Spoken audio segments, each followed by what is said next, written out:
Pendant l'Antiquité, les Grecs voyaient les 4 éléments, air, eau, feu, terre, comme des principes, des archétypes, constituant un savoir vaste et pratique du monde et de l'être humain. Dans l'école ionienne, Anaximène de Milet s'est clairement dissocié de ses pairs par l'idée selon laquelle le principe à l'origine de toute vie est l'air, ou éther, en langage des oiseaux. L'éther universel, la substance imperceptible, l'essence derrière la manifestation, s'exprime dans la nature sous 4 forces, dites forces éthériques, au travers des 4 éléments. Certes, les 4 éléments participent des états de la matière. L'élément eau ne se réfère pas nécessairement à l'eau, mais à l'état fluide. Par exemple, le mercure, qui est un métal liquide, va être associé à l'élément eau. Plus subtilement, si on tente de comprendre l'origine et comment à partir des vibrations, donc des ondes, des atomes et des particules élémentaires, le monde se manifeste à nous, alors les éléments apparaissent comme un terrain neutre. Le champ d'expression de 2 forces invisibles antagonistes, une force physique et une force éthérique. Quelle est la vraie nature des étoiles de la voûte céleste?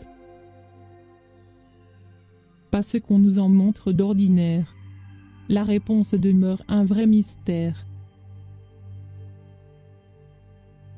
Malgré son rapport étroit avec l'élément, air, parmi les 4 forces éthériques, celle liée au son, qui se manifeste au travers de l'élément eau, stimule, divise, sépare, agence, met en mouvement, crée de l'harmonie et la symétrie.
Alors que la force physique, qui se manifeste au travers de l'élément eau, rassemble, unifie, chaotise et est en lien avec l'inertie et la masse, cette masse causée par le nombre et le type de molécules combinées entre elles est soumise à une force de pesanteur qui tend vers le bas. L'éther lié au son est une force de lévitation qui tend vers le haut. Le magnétisme se manifeste clairement quand on compare une corde vibrante à un aimant, en tant que force inverse de l'éther lié au son.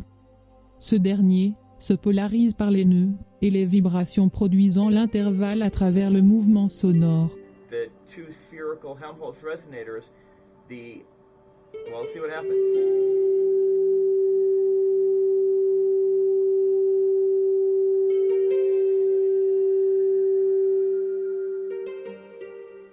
Il semble difficile de comprendre que nous n'entendons pas les vibrations, mais que nous percevons l'éther lié au son.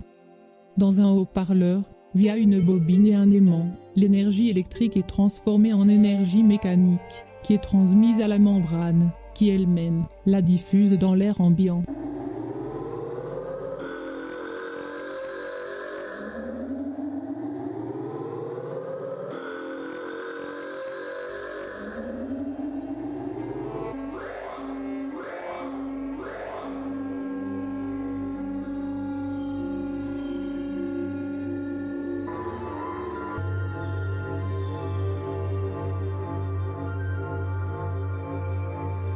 Beaucoup sont d'avis qu'il n'existe que des facteurs mécaniques produisant des sons. C'est d'ailleurs de telles constatations qui ont conduit à une vision matérialiste de la perception sensorielle. Pourtant, il semble que la véritable relation des vibrations aériennes au son s'explique par l'éthérique. En effet, les vibrations sont des réalités sensibles qui permettent à l'éther lié au son de se manifester dans le monde physique.